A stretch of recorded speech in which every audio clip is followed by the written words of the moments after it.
D'abord, c'était de nous faire apparaître pour des gens qui détestaient les milieux religieux, les foyers religieux. Combien de politiques, certains ici présents, n'ont passionné un certain nombre de responsables religieux pour leur raconter des histoires, que nous allions interdire les événements religieux, que nous allions combattre les tariqas. Aujourd'hui, ces mêmes personnes sont dans leurs petits souliers, parce que le monde entier s'est rendu compte que c'était un tissu de contre-vérité. La désinformation a pris ensuite toutes sortes de tournures. Nous serions apparentés à des mouvements irrédentistes. Nous serions financés par des multinationales. Nous serions dans un programme de déstabilisation du Sénégal. Nous aurions des relations avec des organisations terroristes, islamistes et j'en passe. On a tous vécu cela ici. S'il faut parler de rapport avec la vérité, je pense que nous savons où chercher. Ensuite, depuis que nous sommes arrivés au pouvoir,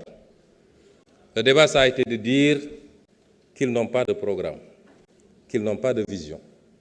Où sont ceux qui disaient ça aujourd'hui? Ils sont incapables de démontrer ici et sur les plateaux de télévision qu'il n'y a pas de programme, qu'il n'y a pas de vision. Et le pire, c'est que ceux qui s'agitent le plus n'ont pas le niveau minimum pour parler de ces questions.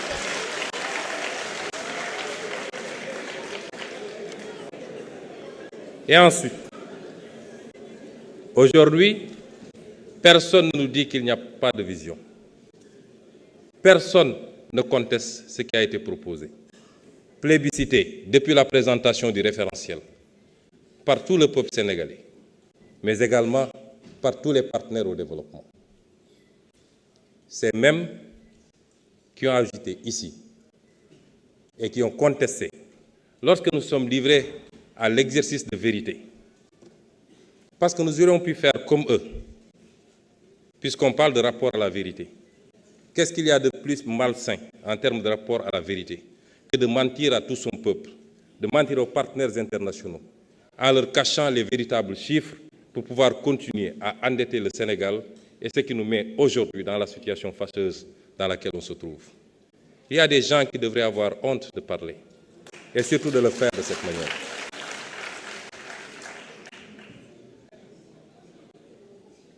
Personne aujourd'hui, à part un seul intervenant,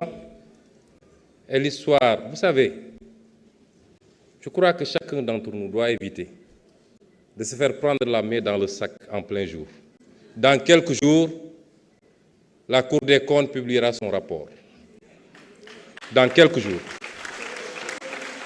Je ne sais pas ce qui s'y trouve.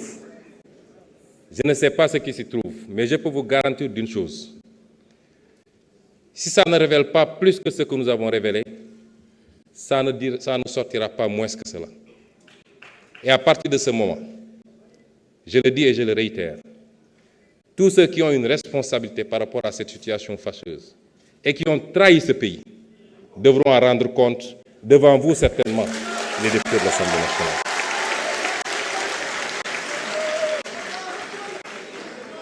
Je voudrais que certains comprennent qu'une certaine forme de politique est révolue dans ce pays. La politique, désormais, c'est de parler en connaissance de cause, de parler de ce qu'on connaît, de donner des faits et des chiffres précis. Ici, sur cette tribune de l'Assemblée nationale, il y a 5 ans de cela, lors d'une déclaration de politique générale, si ma mémoire est bonne, ou alors lors du passage du ministre des Finances, j'avais faits et chiffres à l'appui démontrer la situation catastrophique dans laquelle on était en train de plonger le pays. Et j'avais terminé par annoncer que le Sénégal allait souffrir. L'histoire ne m'a-t-elle pas donné raison? Ici, sur cette tribune de l'Assemblée nationale. C'est vous dire que ce qui s'est passé le 24 mars n'était pas la fin d'une histoire. Ce n'en est que le début. Et tout homme politique qui ne pourra pas suivre ce rythme est voué aux gémonies et doit mettre un trait sur sa carrière politique. Le pays va changer et il va changer au forceps.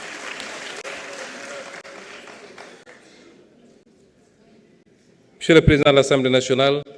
en termes très simples. Avant de présenter notre vision globale, nous avons fait un état des lieux. Chaque fait et chaque chiffre qu'on a annoncé dans cet état des lieux est avéré. Chaque fait et chaque chiffre. Nous avons présenté la situation catastrophique du pays. On nous a vanté les mérites d'un bilan. Le vrai bilan, il est là. Il n'y a rien de plus facile que de maquiller des chiffres, d'aller emprunter de manière désordonnée. Comme on l'a dit, en calculant tout de suite le prochain mandat et de s'empresser à faire sortir des immeubles et dire que j'ai un bilan. Des pays ont fait banqueroute. Rappelez-vous du cas de la Grèce, de l'Argentine, par ces comportements. Et le Sénégal n'en était pas loin. Dieu aime ce pays. Dieu aime ce pays. Et nous devons aimer ce pays autant ou plus que Dieu lui-même. Les responsables de cette situation, ils sont là, dans cette salle. Vous les sentez perdus. Nous avons présenté un référentiel et nous avons présenté une vision globale. Vous savez, quand on n'a pas grand-chose à dire, il faut dire gongo, c'est bon. Ça fait partie de la grandeur. Et Madame l'honorable députée Aïssata Tall Sall l'a fait à sa manière, puisqu'elle attend le deuxième tour pour se prononcer sur un référentiel ou une vision qui lui a été présentée. Et elle avait largement le temps, parce qu'au deuxième tour, je crois qu'elle aura à peine 1 ou 2 minutes, maximum 5. Mais si vous entendez bien, ce qu'elle a dit en langage très effilé, comme savent le faire mes amis les avocats, c'est que simplement, Monsieur le ministre, je n'ai rien à vous dire, tout est bon.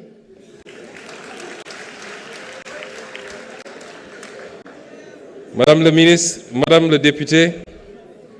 cher honorable député, j'espère que le lapsus que vous avez fait n'était pas très révélateur, parce que vous avez parlé que je n'ai pas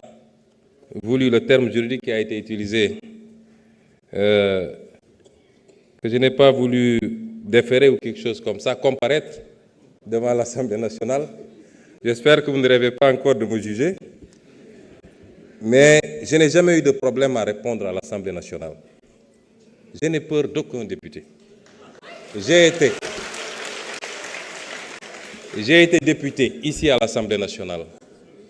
où vous étiez 127 et j'étais seul. Et le peuple sénégalais peut témoigner que ces 5 années de députation, n'ont pas été en faveur de vos 127. Comment pourrais-je avoir peur de me présenter devant vous? Ce qui s'est passé, c'est qu'on a eu une assemblée qui a une attitude, une majorité qui a une attitude particulièrement irresponsable. Un gouvernement qui vient de s'installer et l'assemblée s'agite, parlant de motion de censure et je ne sais quoi. Vous censurez quoi? Quel acte avait été posé pour justifier une censure, si ce n'est de la politique politicienne? Et je vous avais assuré que vous ne censurerez jamais et que vous serez censuré.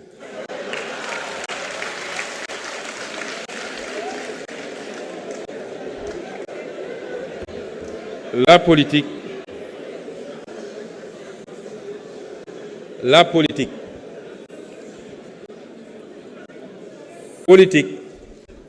du rek doole. Politique xel moo ci ëpp. Politique comme lamb la. Boy dóor pour am ngemb la. Waaye yéen pendant 10 ans da ngeen topp dóor bi rek. Ànd ceeg soxar goo xam ne ñëpp gis nañ ko. Di dóor rek.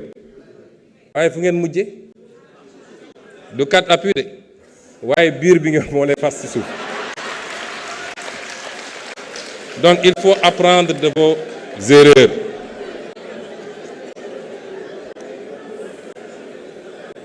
Il faut apprendre de vos erreurs et revenir à la raison. Et la raison, c'est de vous instruire. J'ai été ici, certainement un député virulent, mais j'ai été toujours dans les faits et dans les chiffres,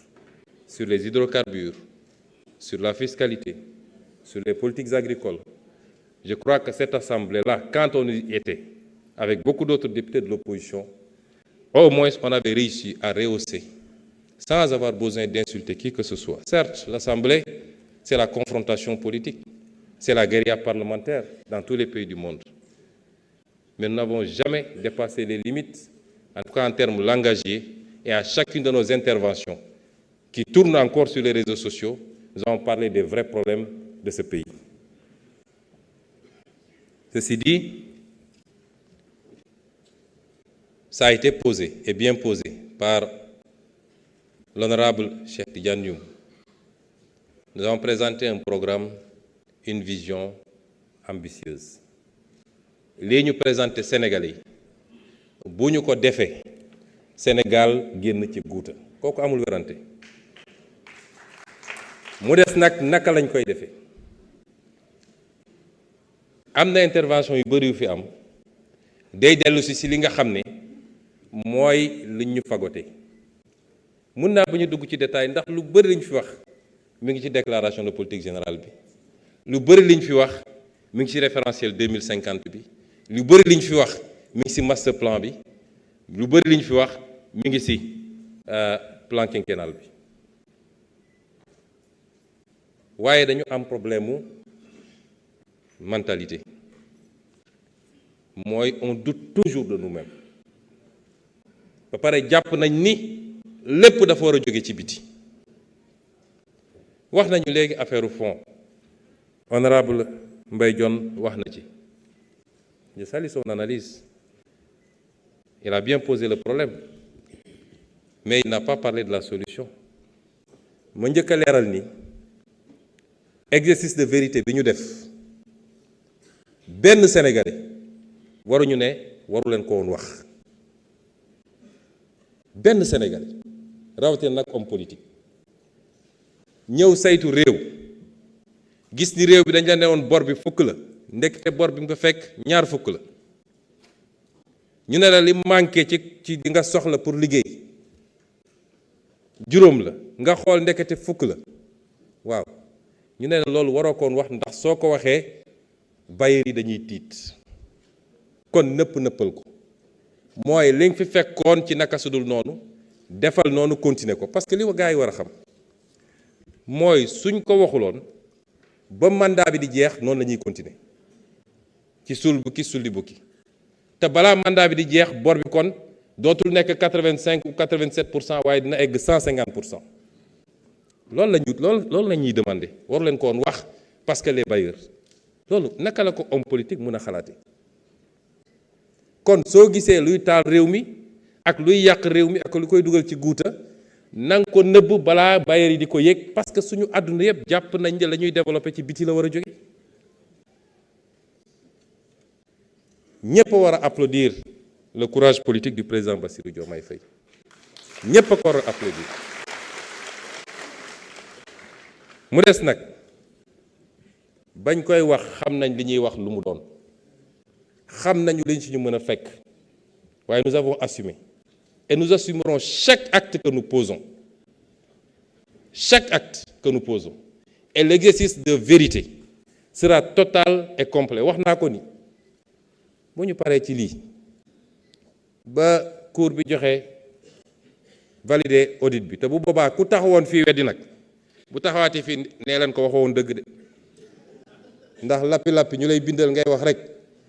te xam-xam bi soriwul ku taxawoon fii ni lii amul ci audit des finances publiques bu Cour des comptes génnee rapport am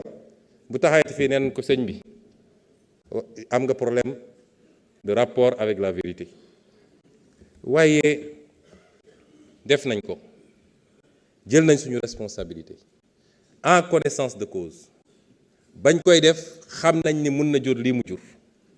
lan la jur contrairement à ce que les gens disent bailleurs yi dawuñu de revue bi waroon am juillet ministre des finances ngi nii toog du ma weddi ñun ñoo ne le fond du ñu ñëw ci revue bi parce que ñi ngi terminer audit bi te li ñu commencé gis baaxut buggu ñoo ñëw jël ay engagement yoo xam ne daf ñuy rattraper te bu boobaa waxuma la misreporting bi nga xam ne moom la ñuy def ci situation yi waaye defe naa lu raw ministre reporting parce que fi mu toll nii même su ñu amee ministre reporting dañ koy am ci anam gi gën a nooy parce que bailleurs yi dañu dugal intégrer la bonne foi et l'exercice de vérité mais suñu posé woon acte ba noppi ndax su doon déficit bi ak dette bi rek waaye nañu wax surfinancement bi plus de 600 milliards ngeen ne ko tooñ ñu jëloon xaalis bi ne lii waruñoo leb at bii li ñu war a leb jeex na waaye waxtaan ak partenaires yi ñu nangul ñu ubbil ñu dara pour ñu mun a leb loo xam ne dañ koy téye comme 2024 année électorale la woon début d'année bi naroon métti bàyyi nañu d'accord nañu ngeen lever 600 milliards mais na ngeen ko teg bu leen ko laal defe naa ñoom dañoo xamoon woon gars yi ñooy ñan ñu ne ñu jël xaalis bi ne ko mbërët toog jàpp seen ñàmbu ñu ngi nii ñooy taxaw fii tey naan dañuy lire ay discours ñoom ñoo plongé le pays dans cette situation-là l'ensemble de ces situations lañ fi fekk avoir le courage de le dire def nañu ay réunion bi ñu pare ministre des finances a ngi nii ministre de l'économie ngi nii ministre secrétaire général mi ngi nii ñun ñëpp ñu daje palais on a fait plusieurs réunions qu'est-ce qu'il fallait faire de cette situation-là comment il fallait la gérer comment et nous avons pris notre responsabilité tous ensemble peut-être avec des divergences d'approche sur la méthodologie mais ñëpp dëppoo nañ ni bu ñu jël la responsabilité ñun de couvrir ça nañ wax sénégalais yi li xew moo tax bañ ko defee dañu wax bailleurs yi ne leen ma leeral ko fii te mun ngeen woowaa fond bi dinañ leen ko confirmer parce que loo wax ñu dem takk seeni presse di désinformer suba ak ngoon ci loo xam ne tegul fenn ba barki démb dégg ngeen ñu bind ne gouvernement bi moo demandé à ce que la Cour des comptes bañ a génne rapport bi ñooñu def nañu communiqué démentir ñu ne fonds bi du ñu ñëw ci rendez-vous juillet bi donte soxla nañu décaissement bi mais duñ jël décaissement ci conditions yi kon loolu ñun ñoo jël suñu responsabilité ma gaaral leen ni benn bailleur dawul Sénégal benn li fonds bi wax li Banque mondiale wax mooy ñi ngi xaar ba Cour des comptes génne rapport am rapport ba waroon na génn semaine bële kon Cour des comptes dafa am tuuti retard dafa am retard mais normalement ñetti weer yi ñu ko mayoon jeex na le 12 wala le 18 benn ci ñaar yooyu kon rapport bi tey waroon na génn ñun ñoo gën a yàkkamti rapport bi ñun waaye damay rafetlu taxawaay Cour des comptes ndax xam naa ni liggéey bu mucc ayib la ñuy def bëri na fii samay ministre wala ay directeurs généraux yoo xam ne Cour des comptes bind na leen pour laaj leen des précisions ci tel ou tel aspect ça veut dire que dañoo bëgg a def travail bu pointu kon bailleurs yi dañu ne bu ñu toogee ba Cour des comptes génnee rapport am bu boobaa dinañu dellu si waxtaan ak yéen imma ngeen continuer programme bi fi newoon wala su ngeen bëggee ngeen renégocier programme bu bees loolu mooy li ñu waxanteeg bailleurs yi kon aucun bailleur n'a fui et puis ñun amuñu problème de levée de fonds au contraire le ministre mi ngi nii bis bu nekk bu ñu nee dañuy lever bu ñu nee 150 milliards la ñu soxla dinañ ñu andil 250 milliards ñun amuñu problème boobu de la signature du Sénégal même si elle a été légèrement dégradée parce que li ñu fi def ñoom te ñun ñu révélé ko moo tax mais la signature est restée intacte ñun ñoo bëgg a dem vers une politique d'endettement prudent actuellement jafe-jafe yi ñu fi fekk moo tax sax ñuy leb ni ñuy lebe mais bu ñu dépassé phase bi te li ma fi présenté ci ni ñuy utiliser les différents leviers pour le financement vous verrez que cette politique d'endettement là va changer radicalement mais saa yu ñu ne ministre des finances levé na temps sur le marché de l'UEMOA wala levé na temps sur le marché international waaw ñu ngay lebati déedéet programme dañ koy gérer petit à petit on vous a dit voilà la politique d'endettement bu ñu bëgg a def mais politique boobu mënoo ñëw tey appliquer ko tey fekk ñu gas fi kan goo xam ne gas fi kamb goo xam ne kenn xamul nu mu toll Donc on va y aller méthodiquement. Mais à terme, et je vous l'ai dit, li ñu war a njëkk a dajale moo tax ma ne problème bi gëm suñu bopp lay commencer. Ban réew la FMI ak banque mondiale développé ci àdduna? Ban réew moo dajale son capital primitif su dee mën naa ko woowee noonu sur la base du FMI, de la banque mondiale ou je ne sais qui? Chine da koo def, Turquie da koo def, France da koo def, keneen ak keneen. ñun ñu bëgg ñu enfermer ci logique boobu ñu gëm ko. moo tax liy dellu day dellu ci citoyen bi kenn ku ne ci ñun gëm suñu bopp. ñëpp dañuy wax souveraineté mais souveraineté ça a un prix. Souveraineté du toog sa kër rek naan souveraineté. Souveraineté mooy li ñeneen ñi def ba am seen souveraineté. Parce que la première souveraineté mooy la souveraineté budgétaire et financière mooy nga am capacité loo bëgg a def nga def ko. Souveraineté ci xaalis tekkiwul ni dootoo leb waaye niñ ko waxee ci suñu document bi mooy ay fonds monétaires yu demee noonu ça doit être des prêteurs en dernier ressort. La souveraineté budgétaire financière mooy saa yoo bëggee lever sur le marché nga mën a lever dans les meilleures conditions parce que sa signature baax na parce que crédible nga. loolu mooy souveraineté ci wàllu wi ci loolu la ñuy liggéey. kon la lay may loolu mooy li ngay liggéey fii ci biir réew mi. yàgg naa wax ku seet lire sama téere bi ma bind 2018 solution pour un Sénégal dem leen lire ko li ma waxoon ci naka la ñuy def ba dajale koom-koom ci réew mi ba dajale li nga xam ne fiscalité bi man loolu laa liggéey ay at. man xam naa ni bu doon suñu potentiel 4 la benn bi la ñu exploité gu fiscalité bi dafa laaj nag ay réformes courageuses mais après dafa laaj ñu allier ñaar consentement à l'impôt ak consentement de l'impôt bokkul. Consentement de l'impôt mooy fii Assemblée nationale dañ leen di andil loi de finances ngeen voté vous avez consenti l'impôt. Mais le consentement à l'impôt mooy sentiment bi citoyen bi ne di am ne man damaa war a fay sama l'impôt parce que mooy tax ñu defar tali yi mooy tax ñu defar courant bi mooy tax ñu defar lii mooy tax ñu defar lii. loolu ci communication la restaurer la culture lan moo tax citoyen bañ a fay impôt te bu ko daayiraam laajee mu jox ko bu ko village am jox laajee mu jox ko bu ko ASM jox laajee mu jox ko parce que dafa gëm ni xaalis bi muy dugal ci impôt bi politiciens yi ñoo koy séddoo waaye delluwul ci réew mi bis bu demee ba xam ni dërëm bu mu dugal day dellu ci réew mi te ku fi laal xaalisu réew mi ñu jaar fi ñuy war a jaar ak yow citoyen bi dina joxe l'impôt ci kaw nag ñu am une politique fiscale bu méngoog capacité citoyen parce que léegi monsieur Dione dafa wax ni woy les leviers innovants yi ñu bëgg a utiliser les Sénégalais n'en ont pas les moyens mais les Sénégalais ne vont pas rester éternellement pauvres parce que sooy apprécier dara da nga koy apprécier dans la globalité li ñu wax yépp ci ay politiques publiques yu ñu war a déployer mais l'objectif c'est de sortir le maximum de Sénégalais de la pauvreté vers les classes moyennes et ainsi leur permettre d'avoir la capacité d'épargner mais c'est de sortir aussi d'autres Sénégalais de l'extrême pauvreté vers peut-être un peu moins de pauvreté. Tey la Chine 50 ans ci gannaaw les gens mouraient de famine. La Chine a pu sortir plus de 750 millions de personnes de la pauvreté. La Chine a su se faire une classe moyenne. Est-ce que FMI moo ko financé? Est-ce que Banque mondiale moo ko financé?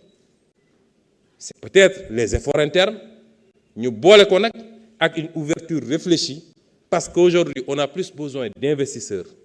qui viennent investir dans ce pays mais qui investissent sur des bases gagnant-gagnant. C'est ça qui manque dans ce pays. Kuy ñëw di investir dafa ñëw pour gagner mais dafa war a bàyyi lenn ci réew mi te li ëpp ci réew mi la ko war a bàyyi mais fii rek ngay gis ay situation yoo xam ne investisseur dina ñëw te la ñuy nangul ko jóge bitim réew duñ ko nangul waa réew mi ñi ñu koy nangul ci waa réew mi ñoom ñëpp ay écran lañu dañuy ristourner loolu mooy problème bi mais on a plus besoin de ça parce que le Sénégal est attractif bu leen kenn gëmloo ni réew mu ndóol réew mu am géej am pétrole am gaz am zircon am suuf su naat ñu war cee béy am une jeunesse qui veut travailler soo ko former encadrer ko mais réew moomu kan la ñu mën a gëmloo ni réew mi dafa pauvre. ban richesse de France am te amuñu ko France de amul gaz amul pétrole te pourtant benn ci 5 majors yi en matière de pétrole français la. mbokk yi mbir mi ci gëm sa bopp la d'abord il faut ñu génn ci mentalité complexe bi loo wax ñu ne tubaab yi nii wala naar yi nële wala chinois yi nii gis nga ñooñu da ngay gëm sa bopp def di nga war a def ñu gaaw ñëwal la bu baax a baax a baax mais bu ñu xamee ni fii dara new dañuy ñëw jël li ñu soxla rek dem seen yoon. C'est ça qu'il faut commencer dès à présent boo ko jëlee suñu ressources naturelles li tax on a mis en place un comité de relecture qui va enchaîner sur la renégociation. yàgg nañ koo wax ñu naan mënul ne waaye lu mën a ne la dinañu waxtaan nationaliser wuñu waaye contrat yi bon yi nga xam ne signé nañ ko fii jël alal réew mi joxe ko ci anam goo xam ne jaarut yoon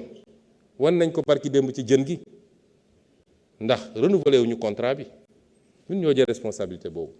ba pare madame le ministre publier la liste des navires yi nga xam ne am nañu droit napp fii Sénégal noonu lañ koy defee dans tous les segments et dans tous les secteurs bi ñu xoolee li fi nekk waxoon naa ko sama livre 2016 man je n'ai pas à rougir parce que au moins li may xalaat baax na baaxul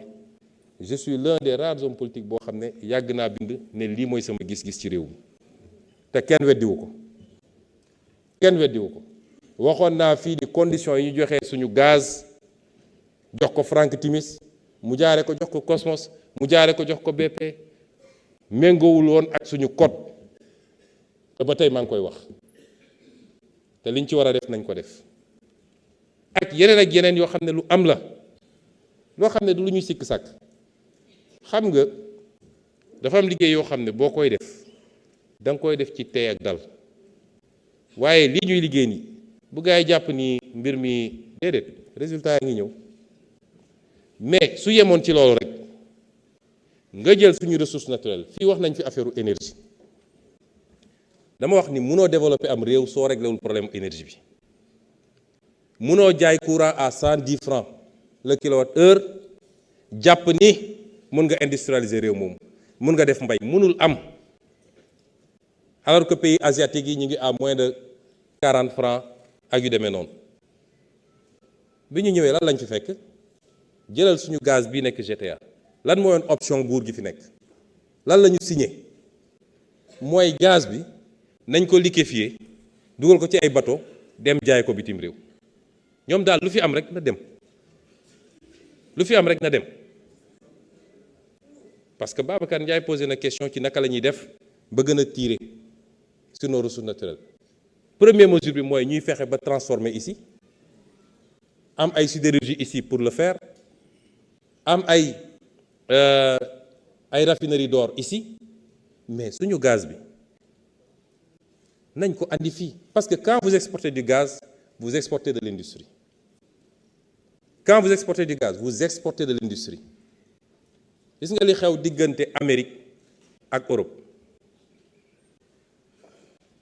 dugal nañu Europe ci guerre gaz bi ñu waroon amee Russie amatuñu ko gaz bi bu ji cher trop ci ñoom tey l'Allemagne est en crise. Pourquoi? Parce que compétitivité am mu war a dem uti gaz de schiste ba États-Unis ñu liquéfier ko transporter ko mu coûte cher moo tax société yu bëri ci Europe commencé délocaliser di dem États-Unis parce que fa la gaz bi ne fa la énergie bi ne moo tax ñu ne président américain bi fi jógee en 4 ans il a réindustrialisé les États-Unis déedéet il a bénéficié d'une situation ñun ñu fekk fi ñii suñu gaz gi ñu am BP ne leen seet leen ñaata ngeen ci soxla ngeen wax ma ñu ne non ñun soxlawuñ ci dara duñ ko weddi ñun soxlawuñ ci dara dañuy xaar yaakaar teranga yaakaar ñoom seen lépp yaakaar la dañuy xaar yaakaar teranga kañ lañ koy def ñu ngi wut partenaire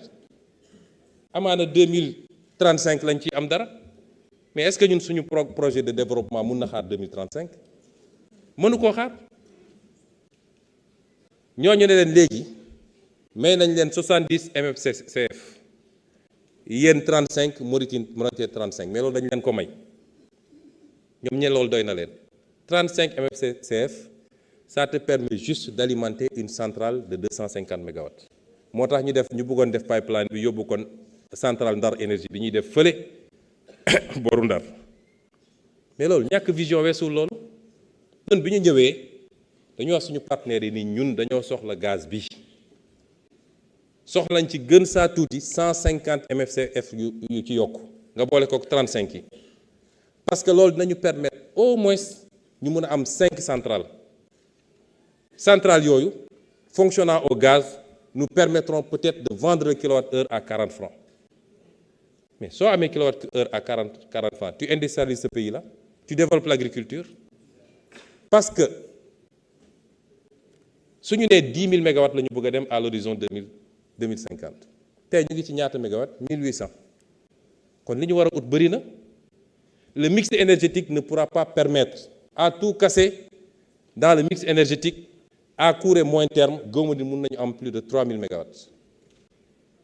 kon fan la ñuy jëlee le riz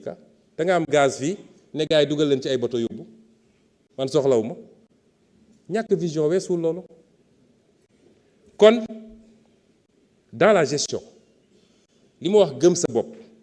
on n'invente pas la roue on la réinvente pas la ñeneen ñi def développer bu ñu ko defee raw leen les bonnes pratiques sont universelles les bonnes pratiques elles sont universelles mais ñun dañuy juutal mbir yi ba pare nekk ci erreur ba pare sax ci am ci fierté nag loolu mooy suñu problème modèle de développement bi ñu expérimenté pendant toutes ces années là fan la am ci àdduna ban réew la développé amul. Quelqu'un a parlé de substitution des exportations ou des importations réew moo xam ne yow jàpp nga ni loo li nga soxla pour dund da nga koy jéggaani tu ne produis rien dans ce pays bu ñu paree nga taxaw ne yelwaan lebal leen ma may leen ma bu mbir yi dajee ba bëri nga ne nañu xoolaat nu ñuy effacer dette bi wala nu ñu koy rééchelonner c'est ça notre modèle c'était ça notre modèle. Attends monsieur Dione, un pays se transforme d'abord au mental. Il faut que ñu am un bon référentiel bu ñëpp dëppoo. Est-ce que fii ci biir salle bi am na kenn koo xam ne nee na d'accord ak référentiel bi muy benn. Il faut qu'on ait un leadership ñenn ñi ñu ko doon waxee ay diw de su demee di photo ak tel président affaire complexe yooyu c'est pas ça le leadership. C'est pas ça le leadership. Encore que ki ñu doon wax moo leen gën a protéger di foofu gën leen jekk ci président. Le leadership mooy nga bëgg sa réew sa loxo set nga ñeme liggéey bi te doo seet dara loo xam ne sa intérêt bopp la loolu mooy leadership. waaye diw est un grand leader diw est un truc alors que yow sa poste rek ngay xalaat c'est pas ça le leadership. Mais ñaar yooyu bu amee ba noppi il faut une masse critique. Je suis en train de réciter parce que li dama ko yàgg a wax démb te tey la gën a dëggu ci man. Il faut que askanu Sénégal xam ni président Bassirou Diomaye du moom mooy développer Sénégal, Ousmane Sonko du mooy développer Sénégal. bu dee gis-gis bi leer na leader yi ñu yaakaaroon ne am na fi mais askan wi dafa war a def bloc ça c'est pas de la politique de. li defar réew mi élection bu jotee kenn ku ne xoolaat nu muy demee toj bopp jona xam waaye tollaguñu foofu. Est-ce que askan yi d'accord nañ ni programme bi baax na? Est-ce que d'accord nañ leader yi ñu soxla woon am nañ ko? Est-ce que acte ñu posé gum bi ñu commencé ba léegi dëppoo nag li askan wi doon xaar ci réew mi? Mais loolu bu amee askan wi moo war a jël mbir mi nag ndax président Diomaye gën saa gudd ñaari mandat lay def gën saa gàtt benn. Sénégal est-ce que day yem ci 5 ans wala 10 ans kon référentiel bi ñu def référentielu askan bi la askan wi moo ko war a téel boppam. dañuy wax ni dafa am réew yoo xam tey boo fa demee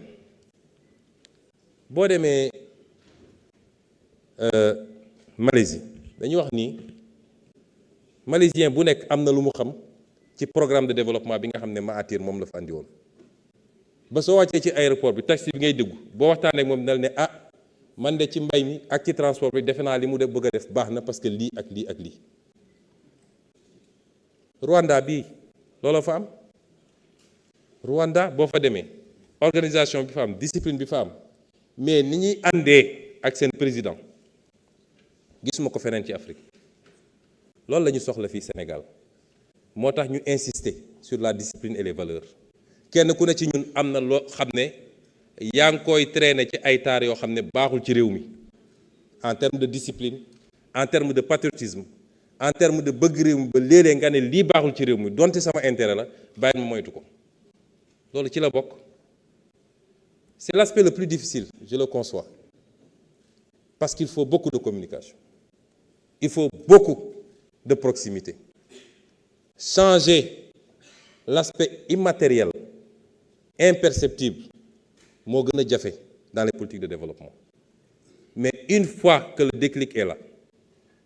kenn dootul arrêter le processus de développement. luy jëm kanam la rek kenn mënut ko arrêter. moo tax ñun ñëpp suñu responsabilité, y compris les députés de l'opposition, y compris les partis de l'opposition. Parce que nag man gisaguma lu ñu fi reproché de lu ñu toogee léegi nee nañu mbir yi dafa yéex, dund gi dafa cher. def naa am nañu ko warul wax ci réew mi de ndax bu ñu defoon li ñu waroon def dund gi du cher te ñun liñ ci jot a def bu ñu ko defee d'ici 2 ans 3 ans 5 ans on verra ndax dund gi cher na ba léegi wala wàññiku na. lu ñu yàq pendant des décennies nga ne ci ñaari weer wala ci juróomi weer nañ ko defar loolu c'est de la politique politicienne te li xew ci réew mi musul am nag kenn musut a gis régime bu toog man de fekke naa fi au moins ñetti alternance régime bu toog neewagoo salaamaaleykum sax gars yi mel ni nag lu kenn xamul ànd ak seen presse mbër désinformation saaga xaste lu nekk ñu def ko jàppoon ni loolu dina leen may nag élection législative ñu gañe ko waaye def naa bi ñu ci jógee ba léegi gars yi mel nañu ñu liw de te di ngeen yàgg liw nag liw moom di ngeen ko yàgg def. li ma bëgg a wax fii mooy liggéey bi day tàmbale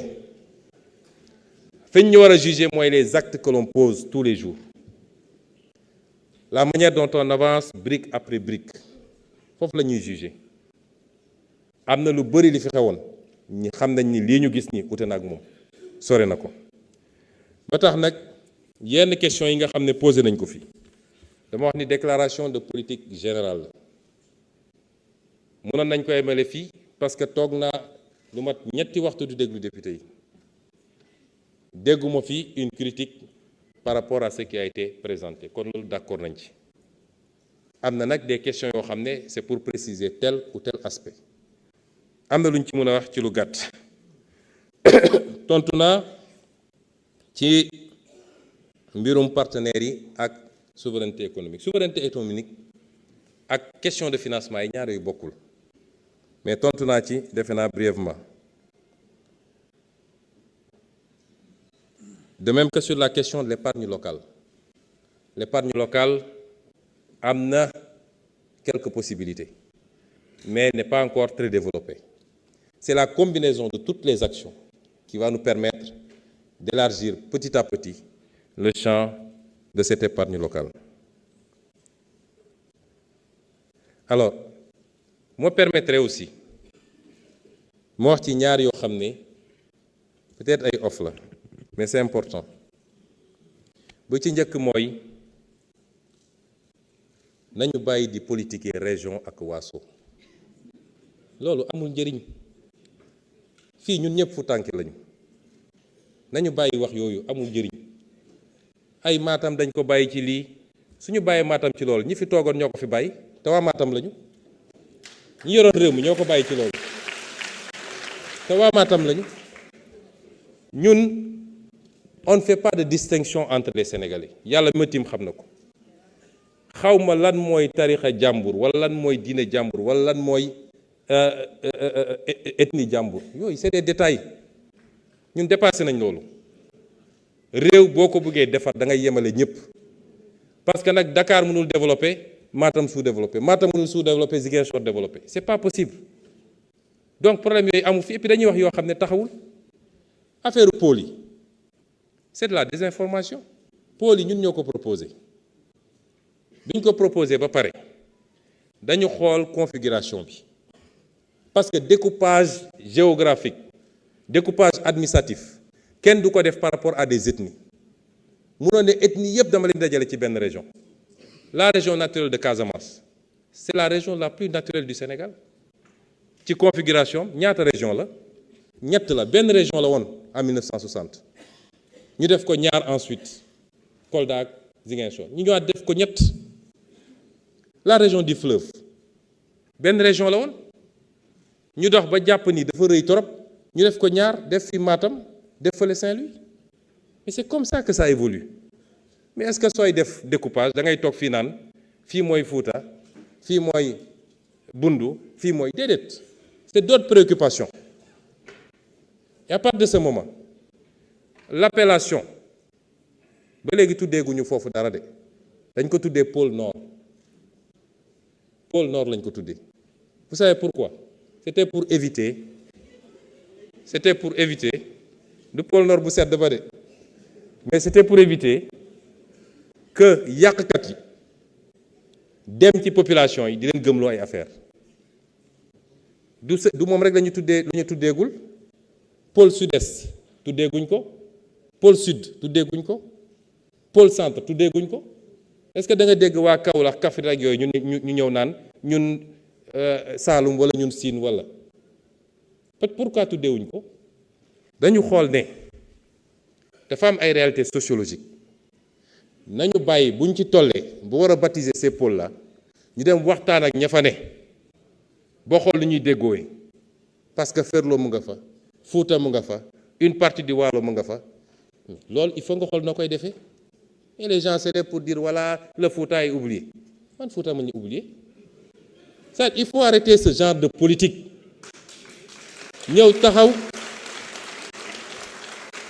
ñëw taxaw bay xëxët di wax di fëgg dënn làkk lu ñu déggul man amoon casque bi heureusement mais on m'a traduit il faut arrêter ça vous ne rendez pas service au Fouta le Fouta est partie intégrante du Sénégal benn la olof séeréer joolaa keneen ak kenn ñun ñëpp benn lañu et c'est la même chose quand on dit qu'il y a un programme de la BAD de 36 milliards etc mais programme bu ñëw dafa am fu mu jëm